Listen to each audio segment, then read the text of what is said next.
Back in the party venue, Amara sat alone outside, the night sky stretching endlessly above her, stars twinkling like distant promises.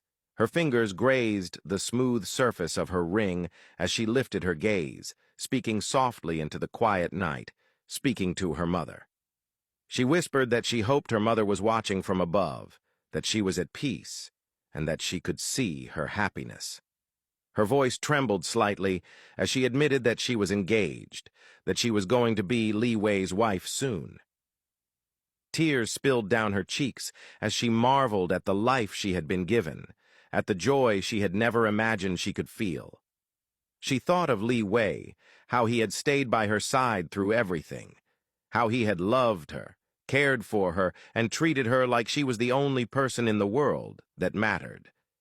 A pang of guilt flickered across her heart, as she confessed silently that sometimes she worried she wasn't enough for him, that her immaturity had caused her to hurt him without realizing. All she wanted now was to be the best woman for him, to stand steadfastly by his side as he had stood by hers. She closed her eyes, whispering a prayer for strength, for the guidance and blessing to become the woman he deserved, to shed the childish parts of herself, to find the courage and resilience he carried so effortlessly, so that she could stand proudly as his woman. Momo appeared then, slipping into the space beside her, immediately noticing the glimmer of tears in Amara's eyes. She tilted her head, concern written across her face, asking why she was crying, reminding her gently that she was supposed to be happy. Yet here she was, crying her eyes out. Amara shook her head, letting a small, bittersweet smile break through. "Tears of happiness," she murmured. Momo's eyes softened as she took Amara's hand, letting her gaze fall on the shining ring. She marveled aloud, teasing that soon Amara would be Leeway's wife, and if he ever messed up, they could sell the ring, buy a house, and live forever together, far away from men. Amara laughed, a light, melodic sound that danced with the breeze, shaking her head at the ridiculous suggestion.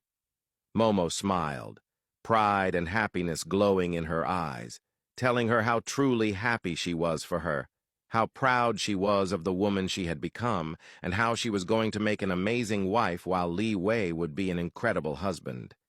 She leaned closer, urging her to head back inside, to celebrate, to drink and revel in the moment. Amara hesitated, shaking her head, but Momo insisted, playful and determined, reminding her that she had just gotten engaged and that it was time to stop being boring. Laughing, Amara allowed herself to be pulled to her feet, and together they strode back inside, their laughter mingling with the music and warmth of the party.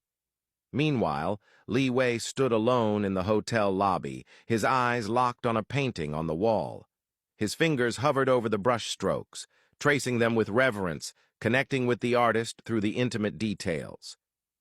Kai entered, his steps quiet as he approached, glancing at the painting, then at Leeway, asking if it was the work of his little sister.